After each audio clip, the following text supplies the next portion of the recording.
Hey guys, Fox here. Time for another Game Gots episode for January 2023. Not a whole lot of stuff this month, which is good because I kind of want to buy less new stuff anyway.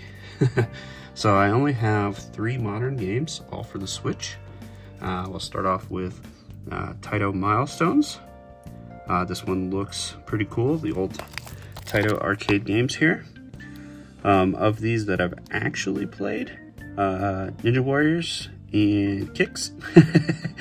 I probably played Shack and Pop maybe, and Alpine Ski looks pretty familiar, but some really old arcade classics from Taito. So cool little collection game to add to the collection. Speaking of another kind of old game for the Switch, but remastered, is Pocky and Rocky Reshrined. This is more Taito love, I suppose. I hear this one's actually pretty dang good. Looks like Natsume published it. I watched a bunch of gameplay on it and looked like it would be fun enough to play. So got this one on sale, both of them on sale really. I think I got them both for under 20 bucks. And the last Switch game, which you might have already saw, is Fire Emblem Engage. This is the Divine Edition. I'm not going to rip it open. If you want to see what's in this, I had a separate video showing off, and it's actually a rather impressive special edition from Nintendo. Really liked it. Really awesome poster, all kinds of goodies. Of course, the Steelbook, which I love my Steelbooks.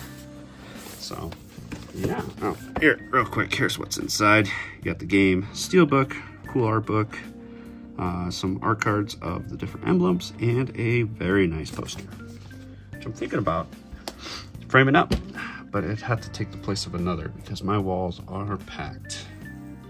All right, some retro love here. Sega CD, yeah, I haven't bought one of these in a long time. I was listening to a podcast, and I believe it was a Video Game Apocalypse, and they were talking about like these bad voiceovers or bad voice acting that they had in games. And of course, there's a lot for the Sega CD. And I don't actually own a single copy of Prince of Persia, and this one has hilariously bad voice acting apparently.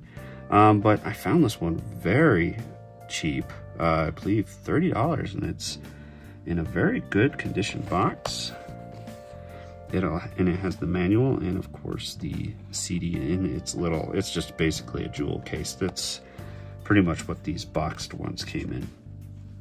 But Prince of Persia is a really cool game. I remember when I first played it, it was on an old Macintosh computer. So this is gonna be fun to revisit. So Prince of Persia.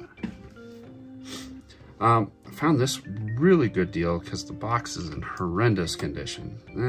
Maybe horrendous. It's together, I'll say that. But it's pretty beat up. So let's call it definitely below average. But it's a box for Pokemon Blue, which is the only one I was missing. Went to a local game store that I frequent, and he had this there, and he cut me a deal. As it was missing the manual, so I do not have a manual for this one, so I'll be on the lookout for a spare Pokemon Blue manual to complete this. But I definitely had extra Pokemon Blue cartridges, so I let him keep the blue cartridge, and I went ahead and got this for, I think he sold it to me for 50 bucks, so that's a pretty damn good deal for an original Pokemon box. Yeah, not in great condition, but that's okay, as I put it in a protector here to lessen the damage and hold it together pretty well. But it was all intact, so that was good, and the front cover looks decent. So maybe one day I'll upgrade this box, but for now I have one. Got a couple Game Gear games in the box. I love finding these because they're usually always cheap, and they were in the sale bin of a local game store that I don't go to often, but at least a couple times a year to see what they got. Anyways, one is Poker Face Paul's Solitaire, and yeah, it was marked 8, but I got it for 4 in the box. It has the manual and everything. Solitaire game, along with some other different games too. So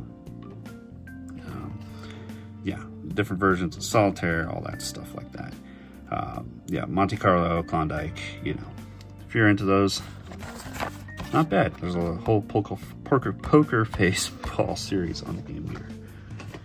And one I'm surprised I didn't have, but they had it in the box. It's sealed, but it's kind of crushed, but this happened to a lot of Game Gear games, unfortunately. But it's for Aladdin, and I got it for 50% off as well, so $12. I was shocked I actually didn't have this for the Game Gear at all, so pleased to add it to the collection, especially when it's complete in the box. Yeah. All right, that's it for the games themselves, but I have a lot of gaming related items here. First up is a enamel pin, which, you know, I love my enamel pins. This is, yeah, 86th. So they're a site that works with Atlas a lot and sell a lot of licensed stuff from Atlas games. And it is a Persona 4 hero pin. I thought that was pretty cool. So I went ahead and added it. I think they still have these available, along with a couple others. I think they have a Chie one as well. So you're welcome to check them out. Yeah, it's 86th.com. But yeah, a lot of cool pins. Up next is an interesting find I found at a Goodwill of all things. Very cool. Didn't think I'd find one of these suckers. But it is a Sega IR 7000, and this is like a PDA from back in the 90s, you know, something that you would use to organize yourself, put contacts in here, calendar, schedules.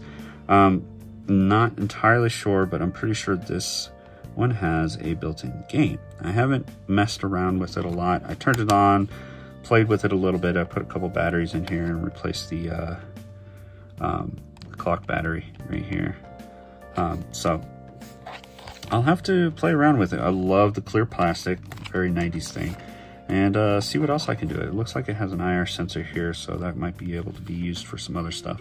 I could probably find some videos on YouTube about what this thing can do, so I'm gonna have to do that and play around with it. But I thought it was pretty cool to find, a really cool find at a thrift store. Next, I got another Metroid. This one I actually pre-ordered quite a long time ago, but it's going to be added to my Persona Protagonist collection, and that is Maya from Persona 2. Pretty cool. Yeah, so she'll go up there next to P3, P4, P5. So I'll have one from each of the Persona games except for the first game, but I'm not sure if they're ever gonna make one for that, because I'm not sure if it really had. I have no idea. I've never played the original Persona, so. But yeah, very cool. I'm gonna pull her out of the box, and I'll show you at the end of the video what she looks like. And next, an amiibo. Probably one a lot of people grabbed because this one looks very cool. And it's Sephiroth. Got the one-winged angel look there. The sword going through his hair. It's a really good looking amiibo. Most of my amiibos are out of their boxes, so I'm not sure if I want to pop this out of the box or not. I might. We shall see. So he can go up there next to Cloud. And lastly is something I ordered and did not know it was actually a model kit. But nonetheless, I will do it someday. And that's for Deedlit from the Wonder Labyrinth game, or Record of Lotus War, more specifically. So it's in this really thin, long box, and it is. I thought it was just a little figure that I could buy, but no, it was a model kit. I wasn't paying attention. So when you put her together, she's going to look like that. But if you do a little paint, she'll look like that. So I will have to grab some paints. Looks like specifically some gold paints, and maybe something else for the inside of the cape, of course. Yeah, and maybe I'll dabble with a model. I usually don't do those, but whatever. All right, guys, that's it. I hope you have a good one, and thanks for watching.